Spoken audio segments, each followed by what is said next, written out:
What kinds of things have you done as a family to think about Micah or commemorate him? Does he come up in certain situations? There are moments. So Micah, after his brain injury, because his brain injury occurred when he was 14 months old, and then he died when he was 3.5. So he had 2 years of struggling with seizures every day and not having good control of his body. But one thing he always loved was balloons. Even before his brain injury, balloons were huge, and teddy bears were the other thing that he loved. So he would snuggle them and love them before his brain injury, and then he had a favorite teddy that we always just kept with him. And so when we see balloons or teddy bears, we always say, "Oh, there's Micah. Micah's thinking of us." Or, I love that. Yeah. How did it affect them at the time? How does it affect them now? What kind of conversations do you have? One thing we did with Oliver especially is we never made it a taboo. We never made it we don't talk about him. We never made it, oh, he's gone, so we're not going to bring him up. He's always been a part of the family. And so the kids know him. They know the story. They know about it. It was years later, and I'm trying to remember the exact quote, but Josiah had said that he was talking with Oliver, and Oliver sent him to be with us. Oh. And Josiah is our last child after Emma and Oliver. Oh. So, yeah, I don't know that he would have ever said anything like that if we haven't included Oliver in our family.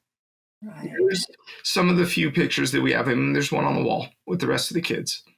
And so I think, too, it helps Emma in a lot of ways that not to feel like a part of her is missing, because that happens a lot with twins when they feel like there's a part of them missing. And so I think it helps Emma with that. One of my art moms, she had a son that had bipolar, and he died by suicide and years ago. And I had given her a book, and books are very therapeutic to me. So I'd given her this book, and when Mindy died, she brought the book back and said, here's the book, welcome to the club that nobody wants to be in. Because there's not a name for a mother that's lost a child. I mean, there's Gold Star moms that they've lost their child in the military. And there's widows and widowers and things like that. But orphans, yeah, there's no name for a parent that's lost a child because it's not supposed to be that way. You're not supposed to lose interesting. I think that's how a lot of these grief experiences are. They are sacred, but they're also really, really painful. Yeah. I think with our oldest daughter, Cora, I think that this experience tainted her view on life and death.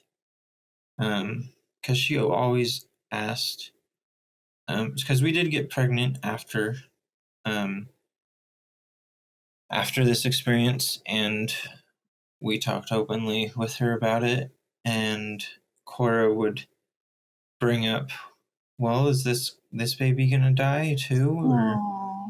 Yeah, she would ask that a lot during the pregnancy. So I got pregnant very quickly afterwards. 2 cycles later, I was pregnant again, which was crazy because I only had 1 tube left. So right.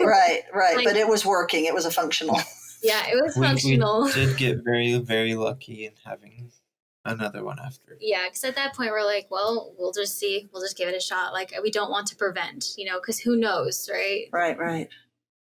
So we did get very lucky and got pregnant very quickly after. So she would ask a lot during the pregnancy, oh, is this baby going to go to heaven too? And stuff like that. And that was kind of tough because you're like, well, no, I hope not. But, right. Well, and that's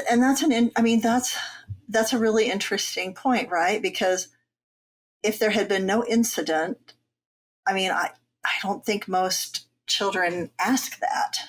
No, During, they just, they might say, is this where the baby is? Where's the baby? I want to see the baby. but Yeah. is this baby going to die? That's not in their vocabulary. I mean, she's 4. She's 4 at this time. By the time, Right. She's 4, and 4-year-olds don't think about that. Like it's an abstract concept. And then when you had Eleanor, did that pregnancy go all right? Yeah, it was like wonderful. I was like, wow, this is why people like having babies. Yeah.